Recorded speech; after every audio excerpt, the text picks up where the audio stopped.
تفسير سورة ياسين بأنبنا ولني آية بي ولولا نكلي. أعوذ بالله من الشيطان الرجيم. أولم يروا أنا خلقنا لهم مما عملت أيدينا أنعاما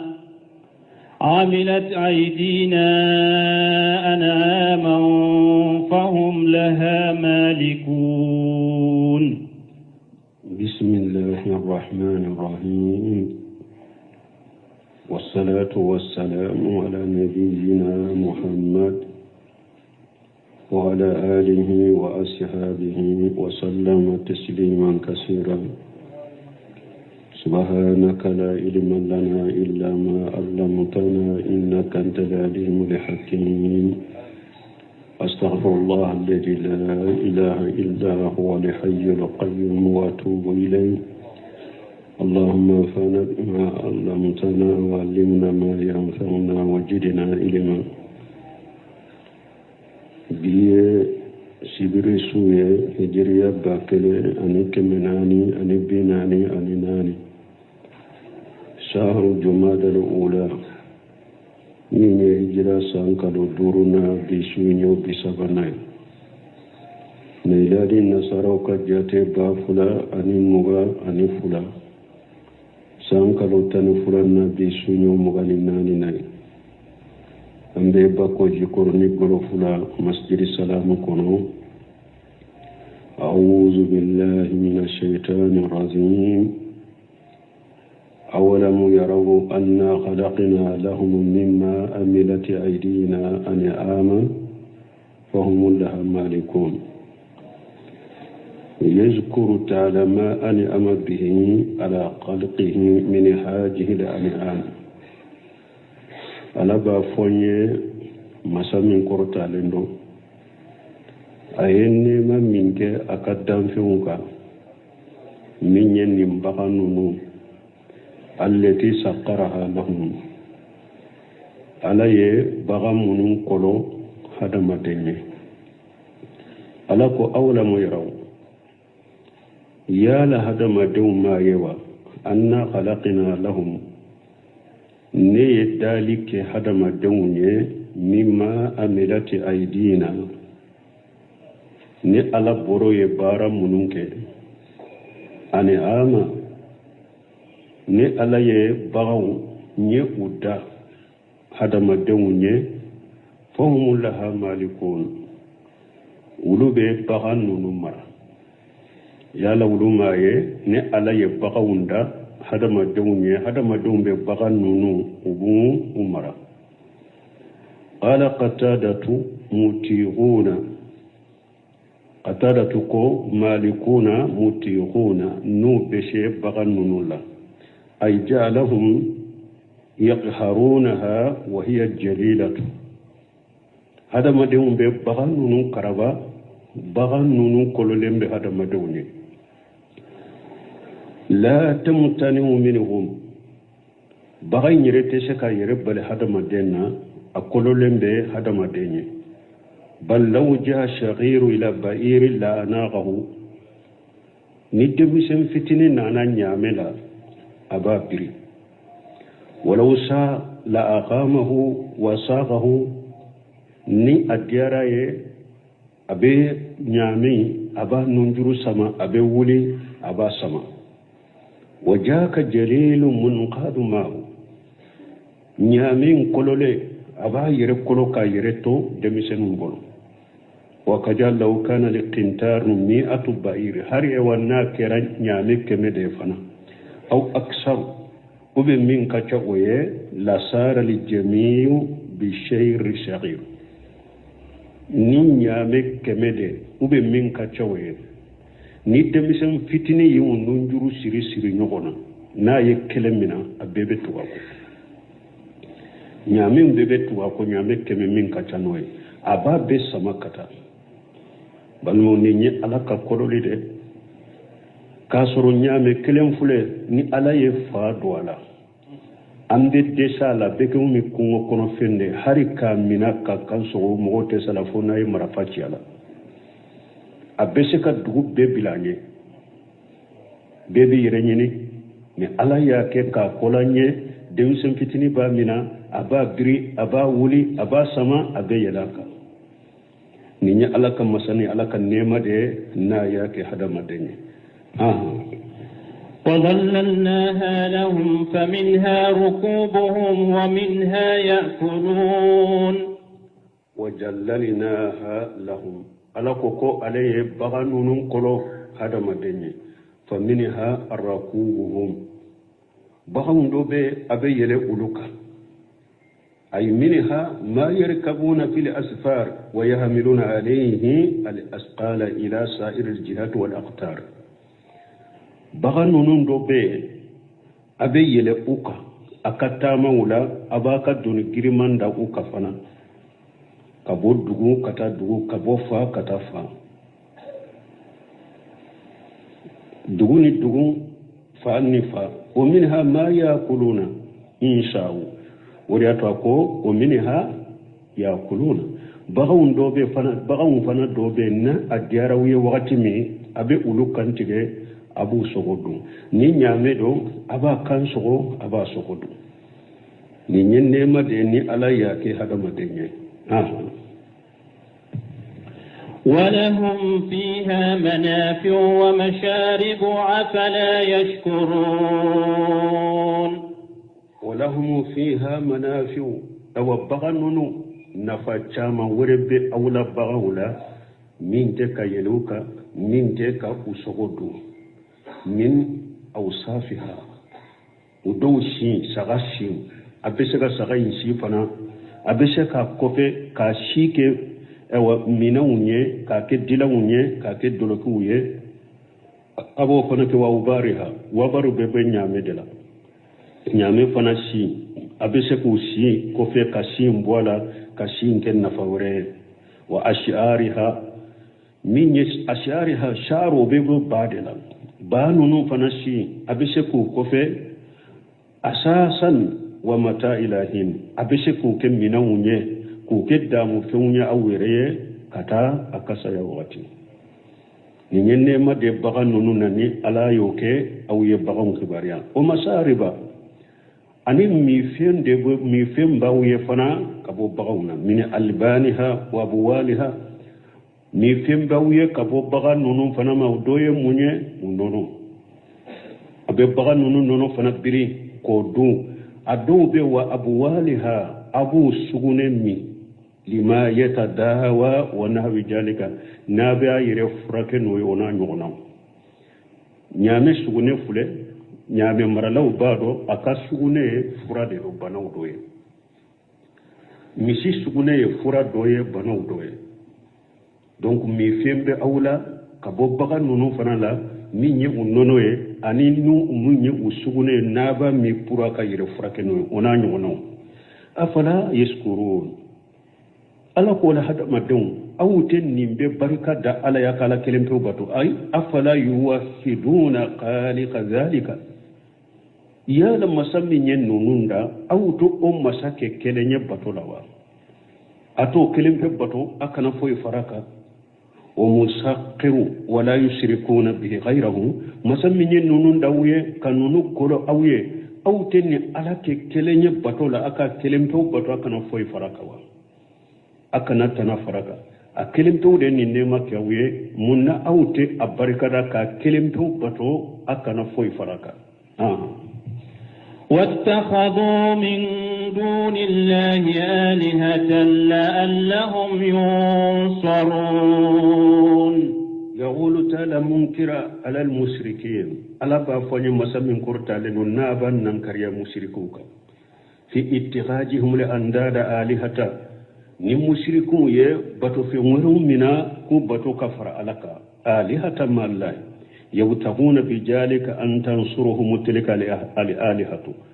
nuba nyini ko bato fe nunun ku deme wa tarjuhum nuba nyini ko bato fe nunun ku garjage wa tuharribuhum ila allahi julufa nuba nyini ko bato fe ngulu kire alala ala ban nan kariya mushriku ka mushriku munum be nyinke mi nye bato femina ka bato femore mina ka bato ka farala ka ko aki deme dewa ala yin nan kariya lekika mi nye bato femore mina ka bato ka farala ka ko aka e garjage dewa ala yin nan kariya lekika mi nye bato femore bato ka farala ka ko aki gere ala delawa ala yin nan kariya lekika wattakhaju min dunillahi alihatan ala ku yebbato femore mina ku bato ku fara alaka la'allahum yunsaruna bato fen batoli kunye munye puru ka bato fen ku deme mushriku ye bato fen woro bato ka fara alaka puru bato fen nunun ka ulu deme ku deme ka jiya ko la anu ku deme lagara anu ku gere alala لا يستطيعون نصرهم وهم لهم جند محضرون لا يستطيعون نصرهم ألاكو منو فلك نمبتو في مناتي كوبتو كفر على كفرو كسيكو دمي أو كبتو في نونو تسكو دمي بتو في نونو وتسكو دمي أي لا تقدر الآلهة على نصر آبدها بتو فين تسكا بتو بها أتسكي دمي بل هي أدي أف من ذلك الله فلن أوما سيتاي أتسكي دمي وأقل وأجل وحقر وأدهر أكدغ أما أجاسلين دو أما أدغلين دو أما أكتغلين دو أما بل لا تقدر على استنصار لأنفسها بل إكبت فنتسكا يرد دمير أتسكا يرد دفاني على دماتورا يوني كبواكا كهيرا سما كنايما أيرد تسكا يرد دفاير وعليكم السلام ورحمة الله وبركاته من تا ye boli de ka jo min ta ye hada maden de min ta ye kaburu tigi do de a tese ka fo nyana boye ale yire tese ka yire de fa yire wala li intiqam mimman aradaha bisu'i e ka pato fi har nim e wa dan fe mure min nana ko be torat la shi ale yire ma tese ka yire de fa yire boli tugo ka boli u fule kan ale be boli jo ka bato do be se kana bori karikata do be se kana bori sunya betanai do be se kana bori takata ke loye boli inte se ka yire defa ni iri de do e ba ke iri do de bato ka barika nyini ka kantigale kaye do be se kana ni aka jele ke ai ka iri intige ka boye katana yire tasuma bena se ka do kungo kono tasuma be do kana o iri nyere jani fo kata bi atese ka fo nyana bo ayire ni kaburu tigi do de nabe kaburu kono mugo do be se kana ka kaburu becci ka be guruja kogo min ba ka kaburu la bommin jole mba ka kaburu la ni aw yere de magardien bilay ko ka koroshi ayi wori munum bira kaburu la keshi kono do be se kana keshi nchuna katana ka keshi nchi ka wori uta abe kaburu nyere kogo be katana yere kaburu tigi te sa fo nyana bo atese ka fo ibola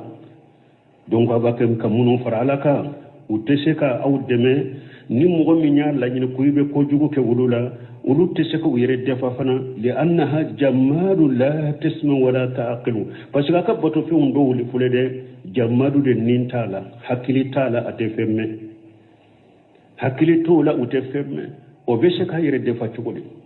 wariatu ala ko hum lahum jundum muhdaruna ala ko bal abila aw kabbato fen nonu ni awma akakele nyogonde do yomal kama do nuba na ala bu hadare qiyamah keneka mo tumbe min fara ala kala bi kabbato fen nati qiyamah keneka nabi koroshi wakati mi ikabbato fen do lendoye bato fen abena ikakoroshi le munna pour toujours kila maroya kila maloya ani kikabbato fi ndeseli kayrila wa qala mujahidu ya anni indal hisab wa hum lahum jundum muhdaruna mujahidu kokoroshili wakati yuridu anna hadhihi al-asnam mahsuratun majmu'atan yawm al-qiyamah ako ayalla nyene yemunye ko minye ni mboli munu nayu bato kafara alaka ko alabu be fara nyogonka yawm al-qiyamah do muhdaratan inda hisabi abidiha ni alaba kabbato baga korosi yomi duro ka fese abe boli mfana nati kajo ikabbato foyim fule koro ifule ka fese ifuse ka korosi aka fembi boloke na bisika min ka kake liyakuna dhalika ablaqu fi qujuhum pour nin kake ku tigi ku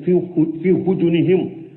pour kaw dusukasi wa ajallu alayhim fi iqamati hujjati alayhim ani kaw doya ka huja jo awka tawattu ben munum farane ala ka diya kono ujodem fulede mfule kaw fese munyana mfule kaw kolosinana uteseka foi bo ala وقال قتادة لا يستطيعون نشرهم يعني آلهة وهم لهم جند مهدرون أي المشركون يقدمون لآلهتهم في الدنيا توصير فلا فرننا توصير فلو أنيوفو باتوفين نونو أو تشكا أكا باتوفين نونو تشكا ودمي توصير فلو ويوم القيامة دوكا برسلي يروفنا لابوناتي كولا ملويا كود سكاسي نينتي فلو يوا فلنا قتادة كتوصير نانا كافو أو منون باكي كاكا باتوفين باتو أو تشكا كباتوفين دمني فويه وهم لهم الجند مهدرون والمشركون يقدمون لآلهة في الدنيا وهي لا تسوق إليهم خيرا أو كبتو فيو أو يرجي ewa kele bole na bedimi akabato feunye na bu deva kasoro tesika herasi sama kanauma ni ye tafsir fulana qatada tuka ye tafsir na tafsir fulana mana au mushrikun au tesika akabato fenu nun demeni foye atesika foye nyanabo akabato feunye me au baki ka dimu ye fana jinya kono ay bi akera kele ka ke kele bolo ye akabato feunye har ni mugo minye femfo akabato feuma ko lagoshi kunnan kariya abe dimi abaka duruki boatigi kama aba tigi kele akabato feum kama kasoro tesika hera su sama kana uma abe ko kele kuye kasoro tesika hera si sama kana uma wala tadfa anhum sarra uteseka tora fana nyoni kaboka ebe keleke fenye ebe dimi ke fenye min teseka hera sana kanaima ateseka tora nyoni kaboika inna ma hiya asnamu bolu de dro ujolembe wa hakaja qala li hasan al-basri aw nin jogo kele na nin tawsiri nyogona al-hasan al-basri fana ya nyogona fo wa hada al-qawlu hasan bun kasiru ko nin kuma akwa kanyi kosobe wa huwa ikhtiyaru ibn jarir rahimahullahu ta'ala akon nin tafsir fulana ninde ibn jarir ayode subanti bun jarir ka subanti fenyo ode me an kon ne aya nana ka tafsir fula fo nu te nyugo nguli alaka kuma ferelendo mugo ye femmi mbato ka bato fente shika foy nyana boye e wallahi garani ala bi kolosia bi ka bato fennat e wajiya kono fona e baki ka dimi e ka bato fenye ka kele kaye ka surate hera sama kanai mata shika torano ne ka boyka فلا يهزنك قولهم إنا نعلم ما يسرون وما يعلنون قال عدد من العلماء جاءوا به أو لم يرى الإنسان قال عدد من العلماء دوني كبغى جاتوا دوكو جاءوا به بن قلف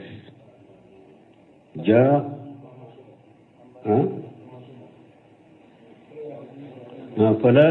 فلا يهجنك قولهم على قتيد ما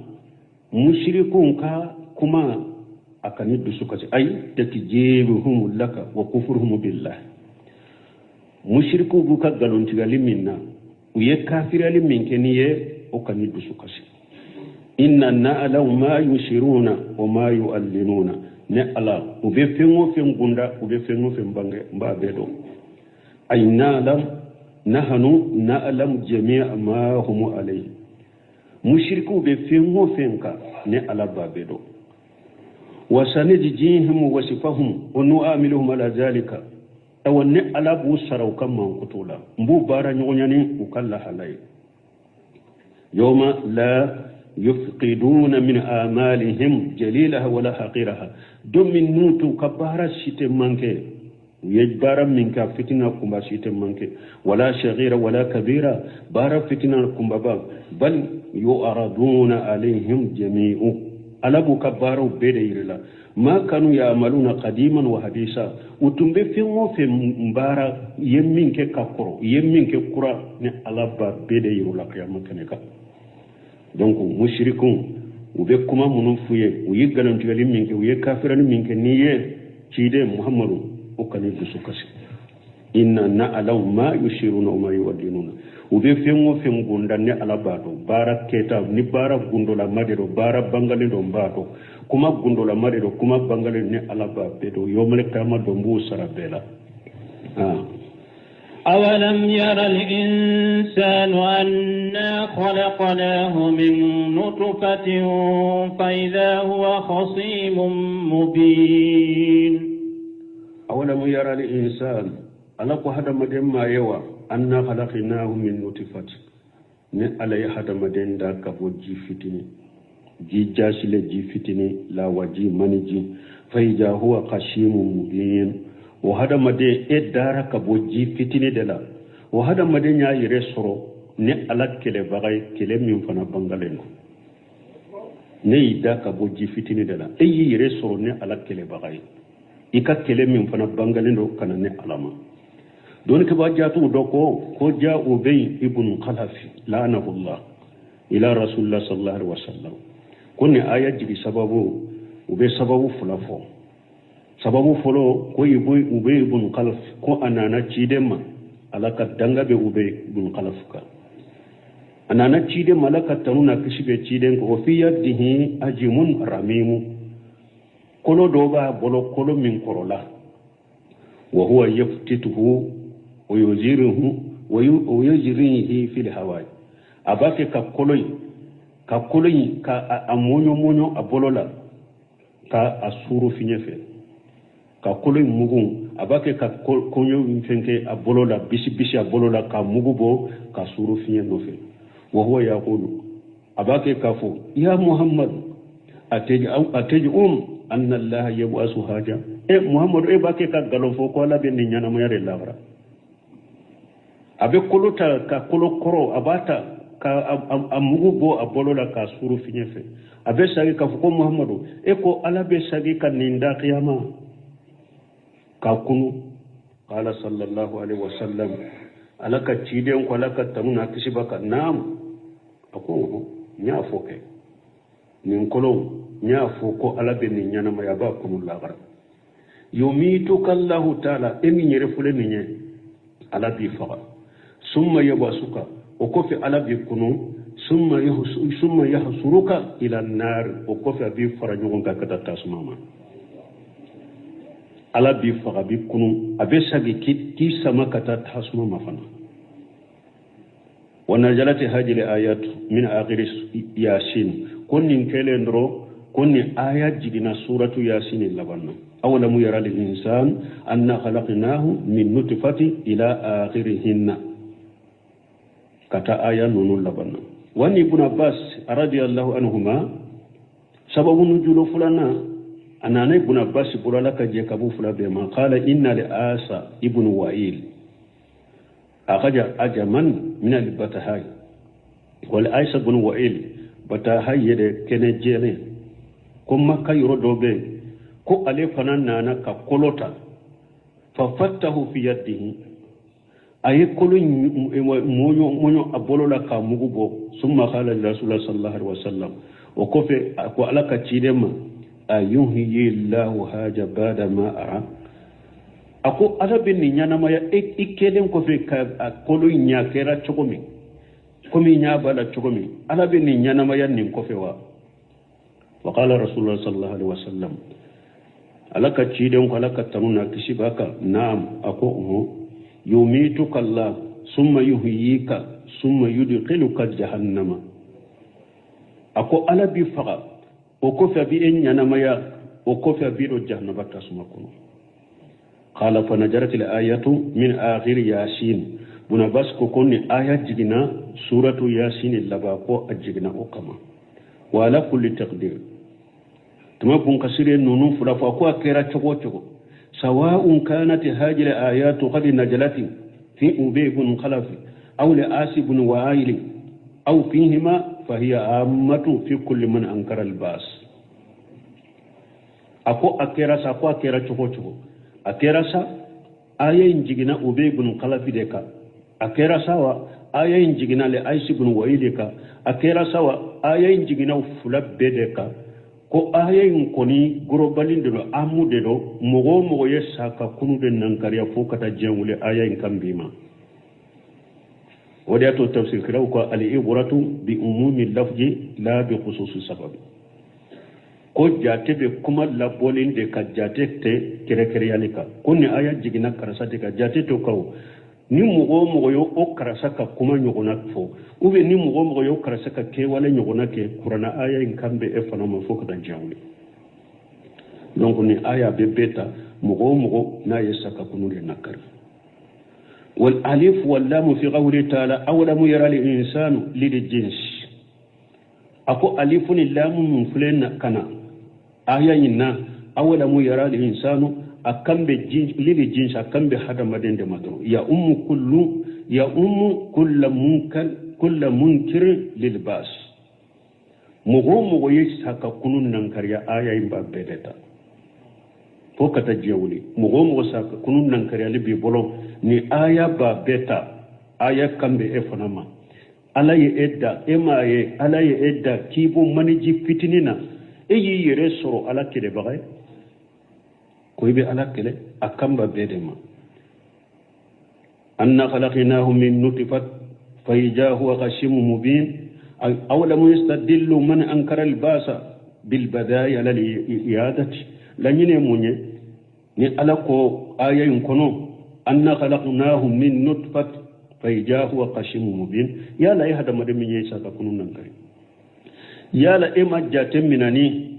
idan to ko folo yewa kafum masammi nyenne da kabum mani jifitina kinnati jiya kono kin faka kin bo jiya kono wala bese kan ne sagin to ko la kin kunun lahara yala kununi umu jate minani damina to ko yewa e ka kununi ya umani kama do yala imo jate minani idan to ko yewa fa inna allah ibtada khaliqal insan min sulalati min ma'in mahin ala dai hada maden dali damina ki da kabo jima ji jasile min be fosi kabo nyogona fa khalaqahu min shay haqirin da'if mahin ala yidda kabo fen jasile ma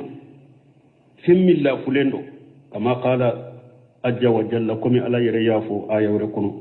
alam naqluqukum min ma'in mahin ala ko ni ala de mawda kabo ji jasile balma la wajib fule abora e yere de rade meita fe mo kaya ila ni ya yere dro da farikolo dola dro ibe ya fini dola dro ibe tele akata kode ni mai mahim ni ala yidda kabo jide ma jinni jasileno fajalinahu fi qararin makin no oji fana bila sabati ro min ma fantilendo waye badden soye bal manilla waji fitini be bo ba denso aba ala ba bila ba denso kono ka sabatiye kallamoy kayelema fokati ki adam den dafale kan nim fi nyeki ka kila bo fi qararin makin ate boni sugune la waji min do na denso kono ni ala ya latiga ka beke minya be ko de ate boni sugune ate boni bona kutu ate boni doriye ala ba maray في قرار متين ثم سبيل يسرا وكوف مبل ما هذا مدين مولودو ibe boni ro minye ni ala yire kam masayani te hada maden te seka bonani ne ala kam masayade konona la abe sagi kibo ibe sabati yoro ina ila qadari malum kata waqti min donendo ala bolo wa qala ta'ala lakum inna khalaqna lil insana min nutfatin musaj ayawre kuna la kunne ala ya hada madinda kabuma la wajide ma la wajimi nyambilendo ce kala waji ani muso kala waji ni kafu nyonya kera nununde be fara nyogon ka kedenye wariya to dondo le yeci de nyininka munna wakati udola dembe ke ceye abena fala ube faka mogodo munna wakati udola dembe ke musoye abena bala ube baka mogodo ci den ko akoni ce ni musoye kafu nyogonya ke ni la wajin fula beye nyogon soro denso kono ni cede kala wajin chayara katime musoka ni alaka jenye dembe ke cheye abena chela uba abena cheye kamuko dola ni muso fana kari la wajide chayara den so kono kateme che taka ni alaka jenye dembe ke muso ye abena muso ina bayina ube baka mugodola min noti fata musaji alay hada madenda kabulla wajide la jide la jimi nyaambilendo ay min noti fata min aqlati mutafarriqat la wajimi nyaambilendo فالذي خلقه من هذه النطفة الضعيفة مسمى هذا مديندا كبن الله وجل فلندا أليس بقادر على إعادته بعد موته يا لا سين تسك هذا مدين ساجي تشوكو كرو لايكا إوا سالم كوفيوا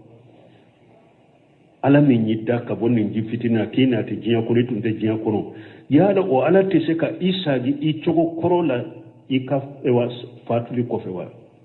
ika salen kofewa abeshe anni busri bun jahaz qala inna rasulullah sallallahu alaihi wasallam harisana na busri bun jahaz bolo ko alaka ci de sinine ma baka basaga yawma fi kaffihi ko dondola ci de nye daji to teke farala fa wada alayhi usbu'ahu aya bolon ko ni ala bolon ko ni dajinka summa qala rasulullah sallallahu alaihi wasallam wa ko fi alaka ci de ko alaka tan kisibaka qala allah ta'ala ako alako masamin ko taleno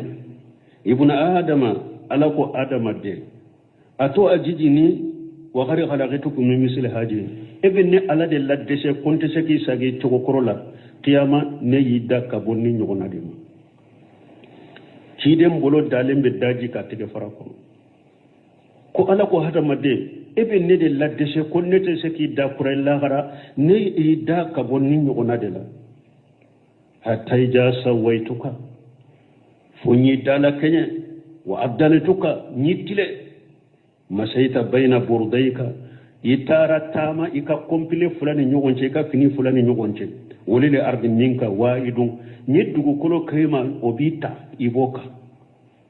fa jamaati wa manaati yinna fulo fara nyogonka kanka do yoromi ya kumanta ima doye hatta ija balagati taraqiya fodom mi saya nanima inni sherayi gonoma qultu atasaddaqu wa anna awanu sadaqati iko sisa nkanna folo nyenni sadaqati ako sadaqati be seki yenni wati la togodi iboto jinya kono iyere jigiti gira yere la wati mi sisa de ba fo nyenni sadaqati wati be ninye sadaqati wati e bolo togodi donc la nyini ye munye shahidu ye munye hadama den ala yidda ka boji fitini dena masammi yidda ka bolla wajila kina ti jiya kuni tunte jiya kono o wala beseki faqalla gharadu abinya na mayafana وضرب لنا مثلا ونسي خلقه قال من يحيي العظام وهي رميم ولهذا قال تعالى نند قصلكم مسمن قرتالين وضرب لنا مثلا ko hada madanye talen gosine alala wannan shi ya khalqahu anyina ayre dan jago ko qala hada maden ko man yuhyi al-ijaman wa hiya ramim jombe se ka kolomin korola kolo akorola jombe se ko da kuray la wara mana hada made I koloin korolen ko fe ki sagi I togo korola yomale kama do ki da kuray hada maden ni oni keli janya munum be saka kunun nakariya nunu sakuna kasurumba limu sanka bawdon fulat dali allati khalaqati samawati wal arda musammi sanka bawdon fulat da kaduma kulon fulat da lil ajsad wal ijam wa ramim wa nashiya nafsuhu mana istabu'ada i'adatu allah ta'ala jilu qudratil ajima hada made musammi sebaya masai o ka hada made sagi chago asaga chago korola lagara hada made kafiri sakakunu nakarbani ayi oni keli janya allati khalaqati samawati wal arda masamminye sanka bolon fuladda kaduma kolon fuladda walil ajsad wal ijam ramimati wa nashiya nafsuhu ani masamminye hada ewa fari kolowda ani ka kolowda kolo munun korola wa nashiya nafsuhu hada madenye alaka nunun saka choko korola ayi oni keli janya anyina na yere kunko وأن الله تعالى خلقه من العدم إلى وجود أن ينانو كو على يرتون تجيان كونو على ديا ناتي على ديا داكا ناتي جيان كونو فعلم من نفسه ما هو أعجم مما سوأده وأنكره وجهده أن ينانا كفندو إيرلا أكفندو دو إيرلا نين كبو كتمي كالي ساقي أجوكو كرولا ودياتو أي ساقلين ننكريا كي باما kasoro masami nyida nitunte jiyan kono ayida kinati jiyan kono o kagele o kabo katemeki sage choko korola nagara qul hada madenko tuma minni fora uda bina ayala قل يحييها الذي أنشأها أول مرة وهو بكل خلق أليم tumami hadamaden ko jombe se ka kolo a korolen ko fe jombe se ka anyana ya kuray labara ala ya jabi ala ko muhammadu ka tigi jabi qul afwaye yuhyi halladhi ansaha awwala marrat afwaye minye kolo inda kanati jinya kono na tunte jinya kono de ko o de be sage kada kuray labara wa huwa bi kulli khalqi alim wala abed dalib bedo abed damfen bedo ayya alamul ijama fi sayri aqtar al ard wa rajaiha ni hada maden ko ni donna dugu kolo jukoro isara yoro yoro ikolo farala dugu koro yoro yoro ka ala bado aina jahabat ikolo tara yoro mi ala bado dugu kolo kono wa aina tafarraqat wa tamajjagat ika kolo farala yoro mi ika kolo farala yoro mi ku kwa ci ka bo ñogo na yoro mi ala do abedo yowmal qiyama bi fara ñogo kambal mo qiyama teke mo ko koy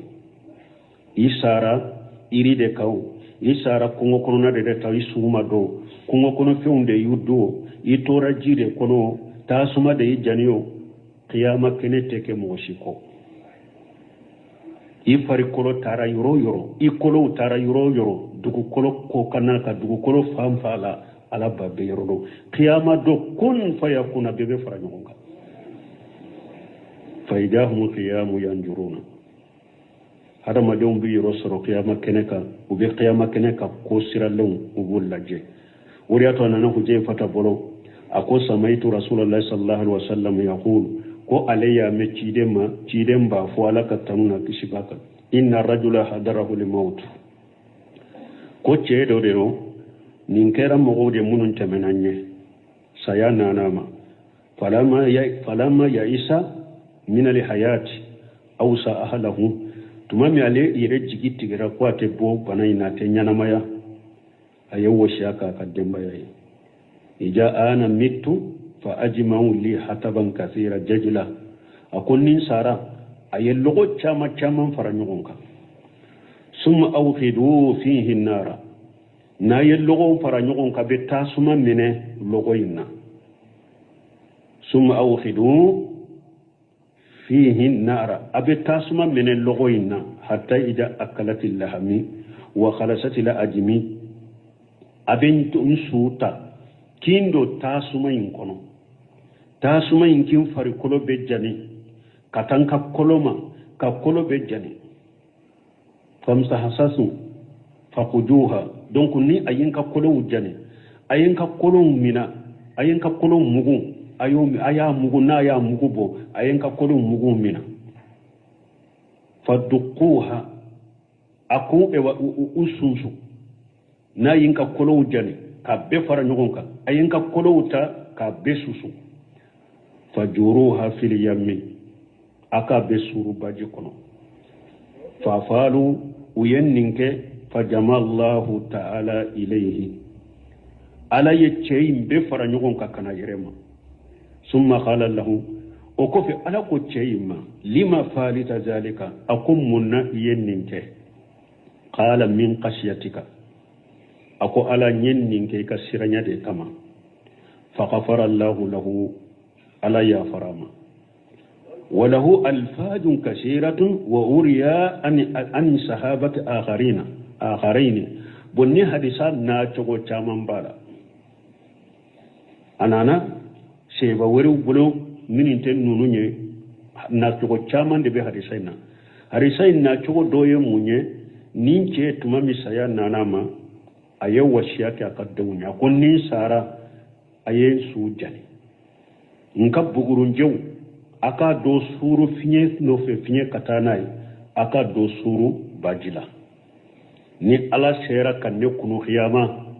ala be nella jabade mabara nyuma kede wala ayenke nin cogoda deun fana uye faka wasiya kambo asrafe tuma mi asara uya su jani abugurunje nono uya do suru fiye nofe uya do suru bajila ninkele durala ya be fara nyugon ka kati hada madanya ka kunu akon ka joye ninke mun kama aw akon tigala insirani yede ke ngure ko insirani yede nyaake aw akon niya ke ne alaka siranya de kama nya farima o dia to ni don ki bawo ba fo ko ni takfirul muayyanu ni ba fe kam ko kafiriya fo ko do ka sabati atigika ani fana ko do kana ye bo ni fule o ba della ke ni hadisa damado de ni fule ka kafiriya bara de ke ni mo ya amiri ka jigi dusukun kono ko ala tese ki kunu ube ni sikara saka kunu la kafiriya do be kafiriya de do men ni make kafiriya kama alanya siranya juguya de ya bilanina ala ya do ale ma shika ale ka kununu la saka kunu nan ka yali kama ale siranya bade ya ale bilanina o de to ala ya farama donc ale ma ke ka saka kunu nan karya ale ya ke de sirana alanya ala ya fara ale ma ni nya doye donc adoye munye chemi ni atara kungo konona la aka daba tununa ala aka nyame tununa la aka miji aka dumuni abebe nyame indeka kungo kono ja aye nyame nyini kadese cho donc ale tara da iri koro ko ale be saya kono esa ni nogo ani ewa kungo ani mfagaya parce que ni yoro sima suru jinyala jita bulu dumuni tabulu atara da na be saya makono adara kasimo ale bora yere karama dro anyaba nyame jole mba kuna nyame nunjuru dilole mbe yirila abe yiri min kono awulila ayaka na nyame nunjuru mina aka dumuni na kan mi jibbe be nyame la foi mamman ka kan mina wona ni sonja ko jugu bolo ako ala ne de yitigiye I ne donde ye kata min siddatil farah ni sunja kujugu de bolo dafilila ala ne jonde ye tigi de me atumba ke ka fode ala ntigi de ye I jonde ne adafilila ni soku ka jugu akafriya raba ni fana ma kafriya munna dade filila ni sunja ko jugu de yabila katawula sino ni yen kuma fo ka fo alaye ede e ka jonde alaye niye ninfo akidaka abi kafiriya kuma da abi kafiriya men ninja filila ni sonja ko jugude ye nimbila ni nadda filila kan ninfo wala make kafiriye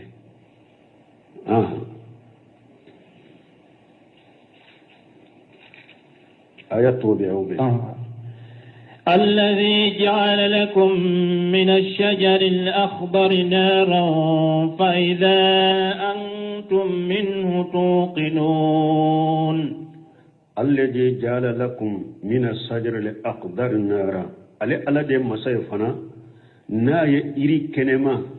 ni ayake tasuma aye tasuma go iri la iri min kenema do bin kenema de tondo me alalla bana ka ke tasuma Allah bana kake tasumai faida antum minhu tunqiduna aw ya yiresoro abo mene min fana tafsir fula bala tafsir folo tigu mana ala de masay na be sanji jigi ka iri mbo ka fare fe mbo iri mbeke iri ka ke iri kene abulu be bin kene la mado me o iri ala ba laba kaja abeke logoye aw yere ba jane ka mene misala de fulani nya donc masa minye sanji jigi kan ni iri bon iri bin kene yali kofe anyana mali kofe akene mali kofe ni o kofe ala ya ja ka ke logoye ka aw ya mene ka ke tasumay aw masa minye ninke abe dese chogodi ka e fana nyana maya jihan kono kisa ki kono lara minye ni iri nke den chogola iri kene mala bin kene mala ni fembe ebe mo min kala ma dombe na fana ala ba jabe ke logoy mago ba mene ni nye tawsiri doy a tawsiri fulana do ko ay ayiru sibu be iri nkene kene de do a bin kene mala a kene kene me ibese ka mene ka tasuma boala o yiru sibu o tumbe arabu jamana la ko hijaji jamana ayiru sibu be adobe ba fo sarahu o yiru donenta an boloya adoye sarhu adoye marat me maraqi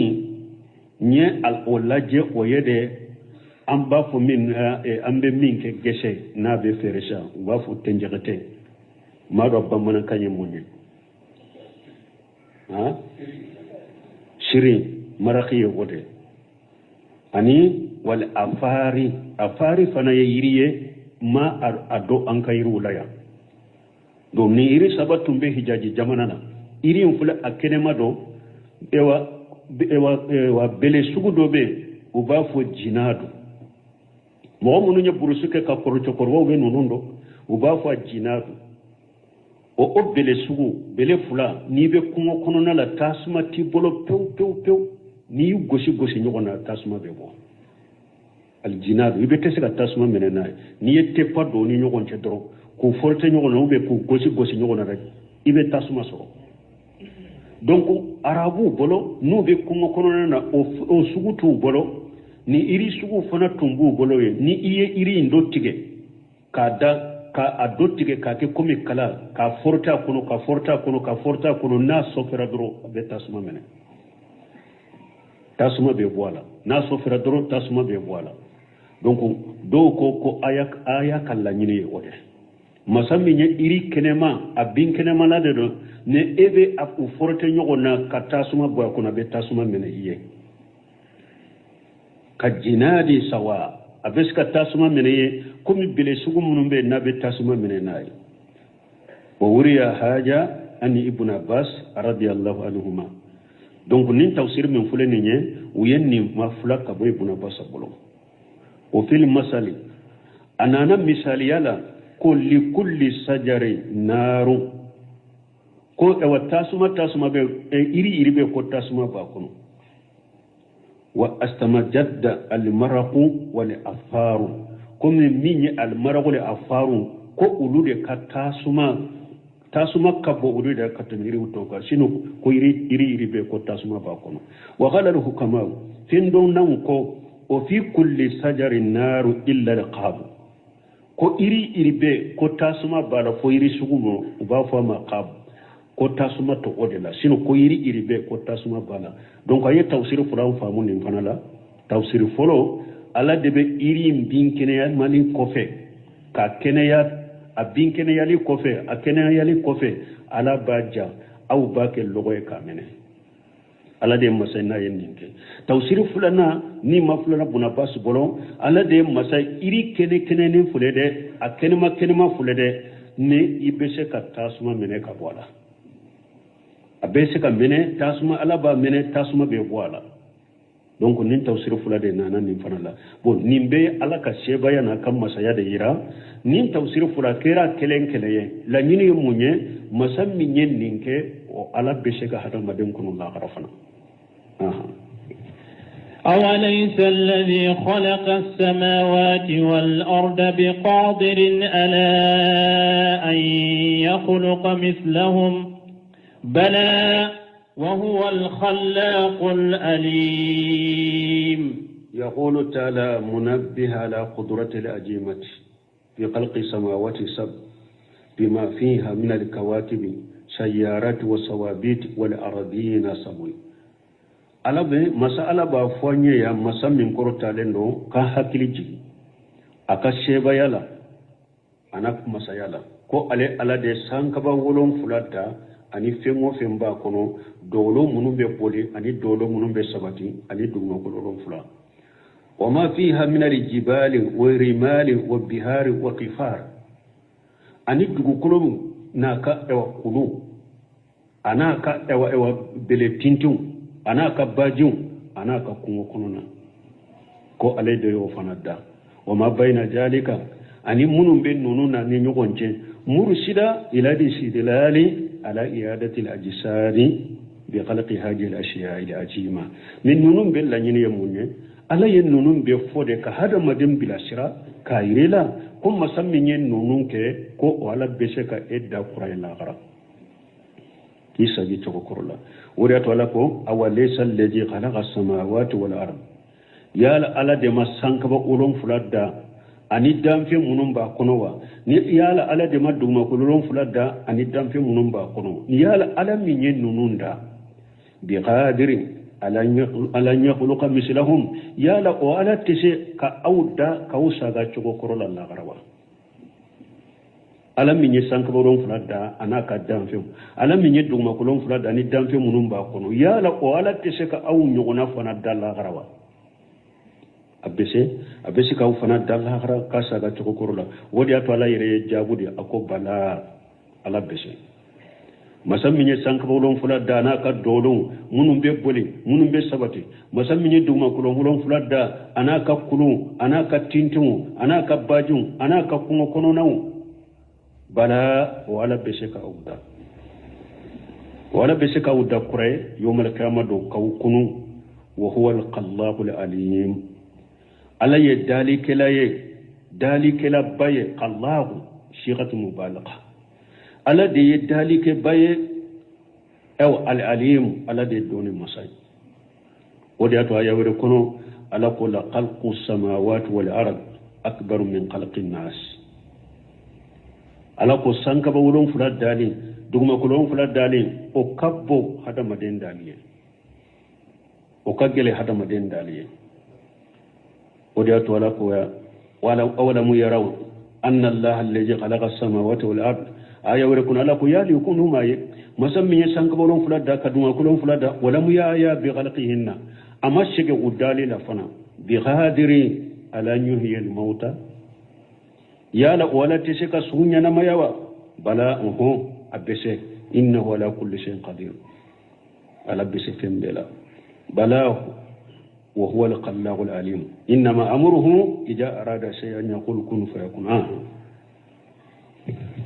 إنما أمره إذا أراد شيئا أن يقول له كن فيكون بلى وهو القلاق العليم إنما أمره على كن يامريكا إذا أراد شيئا ني على بافي فيلم من كاكي akanya marikanye munye okoma sina anya hula lahu kun fayakun abafo koma sina madroke abeke ay inma ya'muru bi shay'in amran wahidan la yahtaju la takrir ni alaba fi filmin ka kenya mariya ko kele atesa ka kayre nya mara ko kele abafo koma sina ka kedro oyo keliye alaka koye wode فسبحان الذي بيده ملكوت كل شيء وإليه ترجعون فسبحان الذي سنيا بمسايا بيده ملكوت كل شيء مسمي فيم بكم مربع لدبلو أبيكم نيالك قل بيده ملكوت كل شيء تيل أفويه كفيم بمراليب على دبلو وكقوله تعالى تبارك الذي بيده الملك نمبكم من ألاكم مسكا هيرا كتا مسمي نمر لبياتاي فالملك والملكوت واحد في المعنى نيكم مرالي أني مرافيو أبيد مانا كلنيا أبيد مانا كلنيا كرهمة ورهومات ورهبة ورهوبات وجبر وجبرات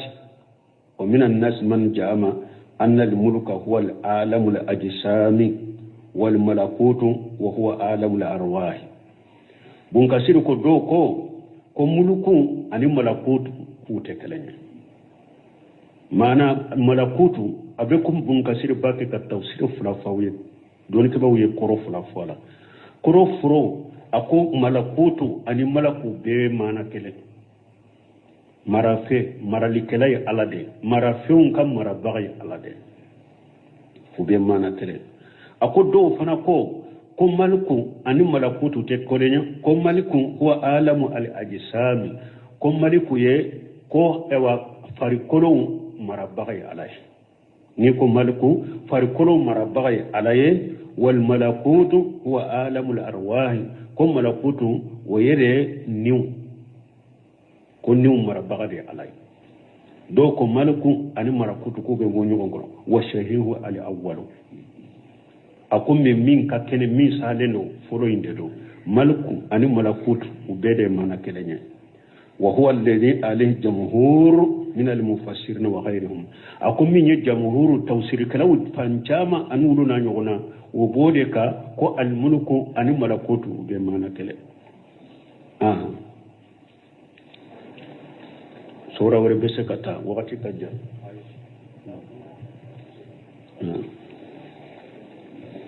سبحانك اللهم ربنا بحمدك أشهد أن لا إله إلا أنت أستغفرك وأتوب إليك.